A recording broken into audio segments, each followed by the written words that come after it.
Doctor Babasaheb आंबेडकरांनी लिहिलेली जी राज्यघटना आहे, या राज्यघटनेप्रमाणे मुंगी मारायला सुद्धा तुम्हाला अधिकार नाही. पक्षाला मारायला जरी तुम्ही गेलात तर पक्षी प्रेमी आहेत. आमच्या इकडचा कोणी मोर जरी मारला तरी आम्ही त्याच्यावर केस करतो. मोर मारला ह्याला जेलात घाला असं आम्ही म्हणतो. अरे संतोष देशमुख 3 टर्मचा आमदार होता. सॉरी, आम्हीच आमदार असल्यामुळे आमचं नाव हे जरा कागद आयला नाही तर उलट होत. 3 टर्मचा सरपंच होता. 2दा जनतेतून आला, 1 वेळा बॉडीतून आला. मग 3 वेळा सरपंच झालेला माणूस आणि पुढचं भविष्य म्हणजे चिंचोली माळी या जिल्हा परिषद सर्कलचा तो होणारा जिल्हा परिषद सदस्य होता. एवढी त्याची क्वालिटी होती, एवढा सुंदर तो वागत होता. मला मी एका मुलाखतीत सांगितलंय, संतोष हांगे हे स्वतः म्हणले लोकसभेच्या वेळेस पंकजाताईची रॅली चालली होती, राखं गाव म्हणत होतं सत्कार करू नका, तरी सुद्धा तो पाठा म्हणला नाही, गावातून जाईना आम्ही सत्कार करतो. मत किती होते ते रामकृष्ण हरी, पण मत किती होते हा प्रश्न वेगळा, परंतु माझा सत्कार करायला पाहिजे, मी सत्कार करतो. आणि आता नमिता मंडळांचं सुद्धा बूथ प्रमुख संतोष देशमुख आहे. आणि त्या बूथ प्रमुखाची अशा चुकीच्या पद्धतीने जी हत्या तुम्ही केली ना, तर ती कोणालाच पटलेली नाही, एकाही माणसाला पटलेली नाही. तरी सुद्धा तुम्ही फेसबुक व्हॉट्सअपवर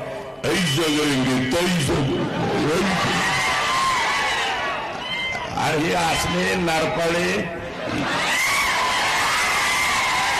एक कान फळात हाणले ना, या कानाकडे हाणले तर पार पेकाटात पळत पळत जाते. अंगात त्याच्या बिलकुल सुपारी एवढाली सुद्धा यांची मानगाटा नाहीत. आणि काही बी लिहितात आणि काही टाकतात सोशल मीडिया. परंतु आता जे माझ्यावरती लिहिते हेच लोक मनोजदादांच्या वरती काही दिवसापूर्वी तेच लिहित होते.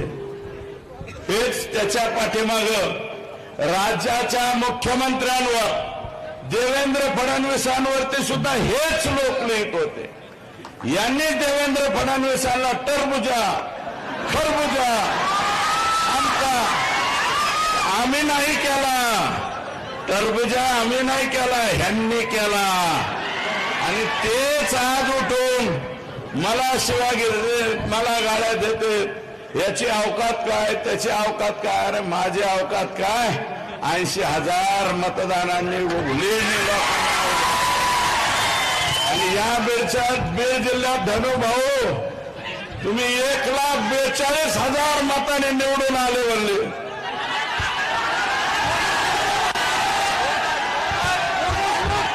शाही एकाने लावायची शाही. आणि 330 बुथापैकी 230 बुथ जर ताब्यात असतील, बोगस मतावरती तुमची निवडणूक आहे. अरे हे काय, हे राजेसाहेब देशमुख आहे ना इथं. मतदानाच्या दिवशी याला बदलते, ऍडव्होकेट माधव जाधवला बदलते. एक पोरगे फडका काय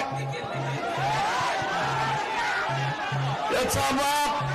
अरे गाड्या पूजिताने सुद्धा तुम्ही बोर काढता, गाड्या पूजिताने. परत एखाद्या चौकात ठोय गोली मार भेजो में भेजा जो करता है, असं कोणतं तरी सत्य का काय पिक्चर मध्ये गाणं. या बीड जिल्ह्यामध्ये गोली मार किधर भी हो गया. 1200 ते 1300 लायसन्स ज्या कलेक्टरांनी दिले, ज्या एसपींनी त्याला संमती दिली आणि ज्या डीवायएसपींनी त्याला मान्यता दिली, या सगळ्यांवर कारवाई झाली पाहिजे असं माझं मत आहे. अरे आम्ही 5व्या टर्मचे आमदार झालो, अजून आम्हाला सुरक्षा द्या अशी म्हणायची पाळी आमच्यावर. आणि ज्या दिवशी कोणी गोळी घालणारे, जो गोली पे हमारा नाम होगा उसको कोई भी नहीं रोक सकता रे. त्यामुळे घाबरायचं नाही. हे जे झालंय संतोष देशमुखला ज्या पद्धतीने मारलंय, अरे 2 लिटर रक्त त्याच्या बॉडीमध्ये, 56 ठोके 6 जणांचे, 56 गुणिले 6 म्हणजे किती ठोके मारले त्याला तुमचं तुम्हीच घ्या. 350 ठोके तुम्ही दिले. आणि त्याला दिल्याच्या नंतर सुद्धा 12 तारखेला माझा सवाल आहे आमच्या पंकुताईंना. पंकुताई, मला सवाल आहे तुमचा. संभाजीनगरला तुम्ही एअरपोर्टवर उतरला, 12 तारखेला तुम्हाला 12 डिसेंबर ही गोपीनाथजी मुंडे साहेब यांची जयंतीचा दिवस मान्य करतो मी. तुम्हाला जायचं होतं तिकडं, पण वाकडी वाट करून तुम्ही संतोषच्या घरी का गेला नाही? तो का नाही गेला हा सवाल आहे माझा. तुम्ही का गेला नाही? किंवा फक्त बोलतात कोरडं का? धनुभाऊ, तुम्ही जे बोललात ना गोपीनाथ गडाच्या, अरे गोपीनाथ मुंडे कोण? गोपीनाथ मुंडेंनी त्यांच्या कालावधीत मटक्याचा खटका बसवला. मुंबईतलं गँगवॉर कुणी जर बंद केलं असेल तर ते गोपीनाथराव मुंडेंनी बंद केलं. गोपीनाथांच्या बरोबर सुद्धा आम्ही 10 वर्ष काम केलं. तो अनुभव वेगळा आहे, तुमच्या पुढे अनुभव काम करणं वेगळं आहे. तुम्हाला चांगले मोठाले आणि जे माणसं चांगले आहेत पंकुताई, तुम्हाला माणसं जमत नाहीत. तुम्हाला असे पाहिजे जी हुजूर जी हुजूर. आमची औलाद जी हुजूर करणारी नाही. आमची औलाद स्वाभिमानी औलाद आहे.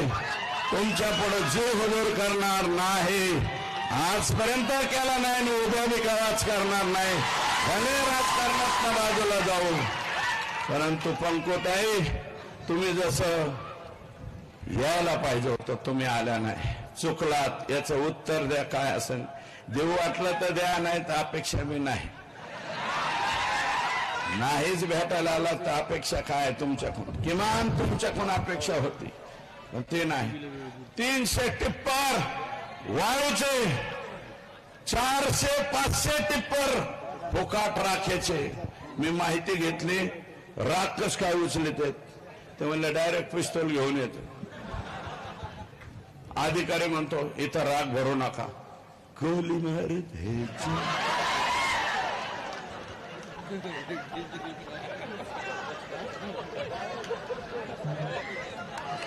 ढिसक्याव, अशा प्रकारची भाषा, ढिसक्यावची भाषा त्या ठिकाणी होती. काय करीन 4 लोक काय करतील? 50 लोक जर बगाट होऊन पिस्तूल हे घेऊन, राख म्हणजे आमचीच आहे. 1 रुपया थर्मलला न भरता 2002 सालापासून अव्याहतपणे 500 ट्रक फुकट चालल्यात. त्याचं उत्तर काय? मग पंकुताई, 14 ते 19 तुम्ही होत्या, तुम्ही का बंद केल्या नाही? त्याचं कारण आहे की हे धनुभाऊंचं घर वर आहे, पंकुताईंचं घर खाली आहे. खाली हे सकाळी चहाला असतात आणि दुपारच्या नाश्त्याला वर असतात. आणि धनुभाऊ, पंकुताई, धनुभाईंनी तुमचं सगळंच काढून घेतलेलं तुम्हाला मिळच नाही लागलं. सगळे झंटा फंटा आटम उधर है. आणि हा सगळा झंटा फंटा आटम कोण सांभाळत होता? आका. याला नाव घेत हे तुम्ही. आमदारकी सुद्धा मी नाही म्हणलं, पंकजाताई म्हणले भाड्याने दिली म्हणजे मंत्रिपद. मी तर आत्ता म्हणतोय, त्या स्वतः म्हणल्यात भगवान भक्तीगडावर स्वतः म्हणल्यात भाड्याने दिलंय म्हणले मंत्रिपद. यांनी नुसतं डिप्युटीशीच भाड्याने नाही दिली, पालकमंत्रीपदच भाड्याने नाही दिलं. राज्याचं हे कोणतं कृषी खातं सुद्धा भाड्याने देऊ. मग आता चुकीच्या माणसाच्या हातात भाड्याने दिल्यावर होय आपला ऊस तोडीशी संबंध आहे ते याच काय घ्यायचं म्हणते ऊस तोडायचं हार्वेस्टर त्या हार्वेस्टरला 4 लाखाची सबसिडी केंद्र सरकार आणि राज्य सरकारची 40 लाखाची 4,000 चालव आयला आजकाल आमचं बी कवा बाबा सटाकलेवणीच होत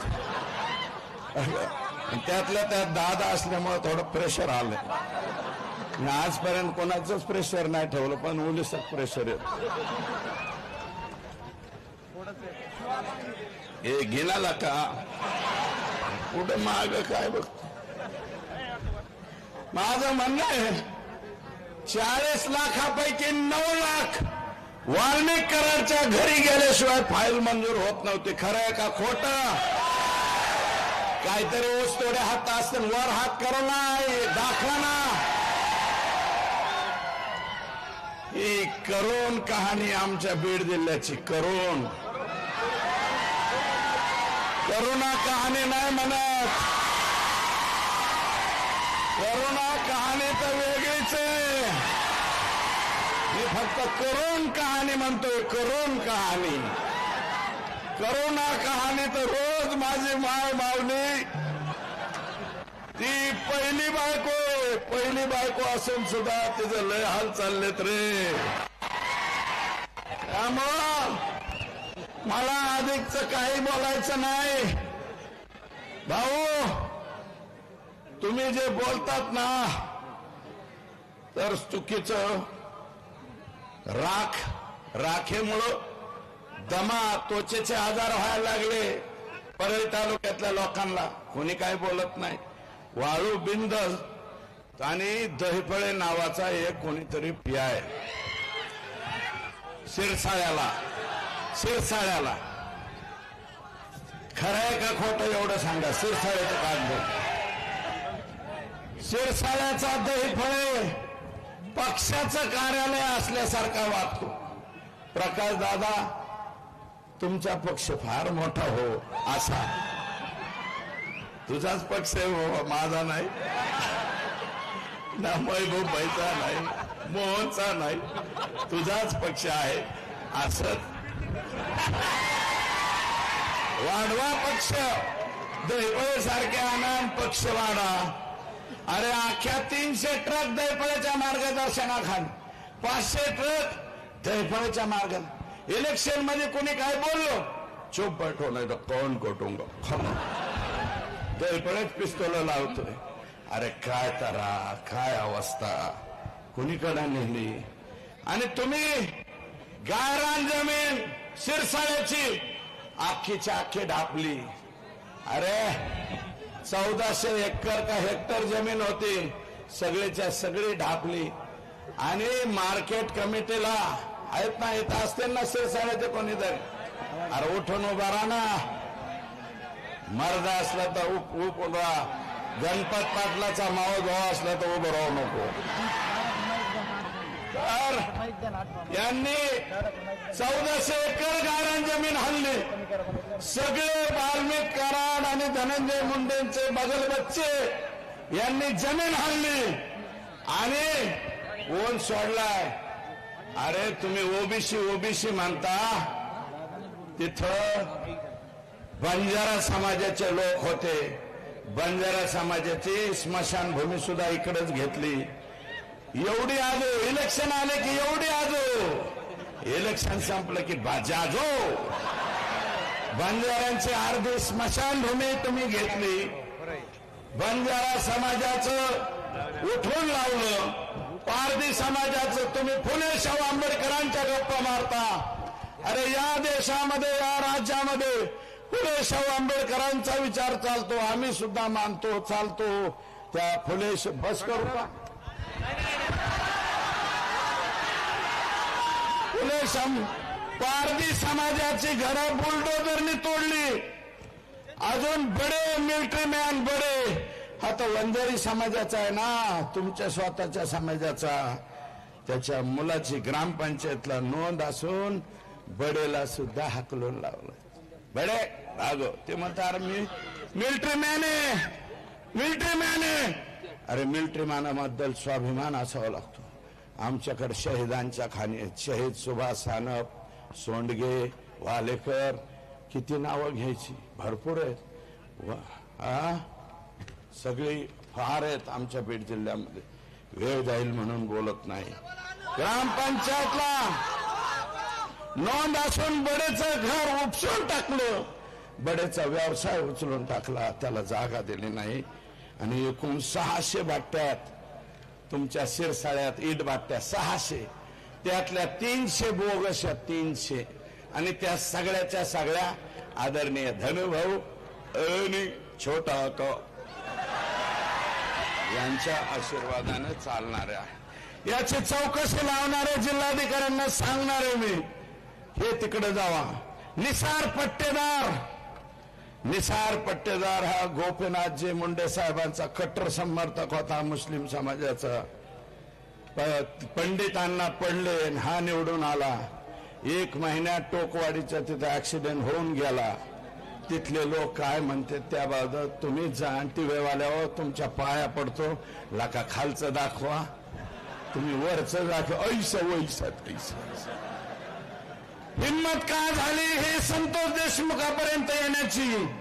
तिने सांगतोय निसार पटेलची हत्या करण्यात आली, तरी आता त्याचा पोरगा निवडून आला सरपंच, आणि तो फक्त खोट्या नोंदी देत नाही म्हणून कमी वयाचा सरपंच म्हणून दादा त्याचं पदच काढून टाकलं.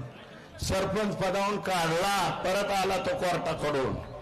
आणि मारवाडी समाजाचं लोढा कुटुंब आहे प्रॉपर परळीला. नारायणराव राणे महसूल मंत्री असताना 2.5 हेक्टर जमीन त्यांना आनंद फाउंडेशनला दवाखाना आणि वृद्धाश्रमासाठी दिली, परवानगी आणली.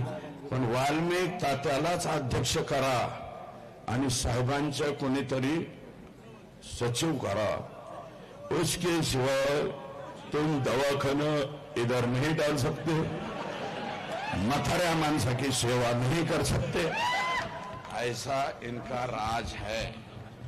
आणि यादी केली ह्याच्या पाठीमागे जाऊ द्या. नाही संगीत दिघोळे, अरे लिहिले मी आता, थांबा. संगीत दिघोळे, वसंत गीते, किशोर फड, काका गर्जे, पांडुरंग गायकवाड, बंडू मुंडे, बापू आंधळे, एवढे मर्डर झालेत. आणि ह्या मर्डरच्या नंतर यांची हिंमत झाली, बेरीज करा, अख्खा अर्धपाव 75% पान भरलं. आणि वैशिष्ट्य असे, खून करणारे बी ह्यांच्याच घरी पाणी भरतात आणि ज्यांचं गेले ते बी ह्यांच्याच घरी पाणी भरतात. हा नवीन परळीचा पॅटर्न पोरावं तुम्ही शिकून घ्या.